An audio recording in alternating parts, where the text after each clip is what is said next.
For 1,000 years, communism has not worked. Communism or the concept of communism has not worked. I tend to doubt it's going to work this time. Here's Donald Trump on Zohran Mamdani. You know, I'm so torn because I would like to see the new mayor do well because I love New York. I really love New York. When I left New York for Washington, New York was doing really well, but there were some bad signs. The bad sign was a guy named de Blasio. So the signs of de Blasio, that was the beginning, and it was bad. This one, we're going to look. For 1,000 years, communism has not worked. Communism or the concept of communism has not worked. I tend to doubt it's going to work this time. Did you see his victory speech? It's literally never worked. Yeah, I thought it was a very angry speech, certainly angry toward me, and I think he should be very nice to me. You know, I'm the one that sort of has to approve a lot of things coming to him, so he's off to a bad start. That's a little of everything with Trump right there. First off, 100%, I believe he loves New York. He built his family, his fortune, his fame, all of those things as he was literally building the skyline of New York, right? At one time in the 80s and 90s, there was more Trump buildings than anything else, right?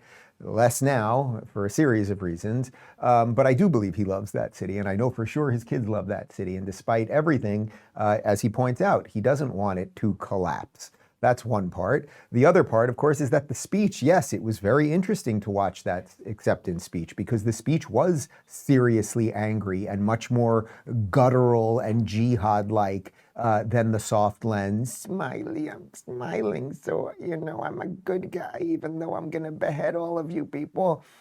So yes, it was an extremely angry speech. And yes, Zohran Mamdani might want to be a little nicer to Trump because Trump will control some level of the purse strings as it pertains to federal money that can go into New York. And we're going to have more on this in just a minute. We know that this mass exodus is coming. So we know it's about 1 million people that have left New York overall since COVID, right? And now it looks like around 700,000 people are going to leave New York City. So the very people that he wants to fund this thing via their taxes, they are fleeing. So it might be a doubly important reason not to go after the president because you want money to make stuff free. Here's a bit more on a bit more of Trump on Zohran Mamdani's speech. At one point he says, turn the volume up. So hear me, President Trump, when I say this. To get to any of us, you will have to get through all of us. How do you respond to that? Does that affect anything you're going to do? It's a very dangerous statement for him to make, actually. And, you know, you talk about danger. I think it's a very dangerous statement for him to make.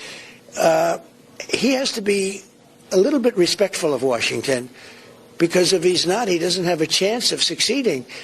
And I want to make him succeed. I want to make the city succeed. I don't want to make him succeed. I want to make the city succeed, and we'll see what happens. Did you see reaching out to him? I would say he should reach out to us.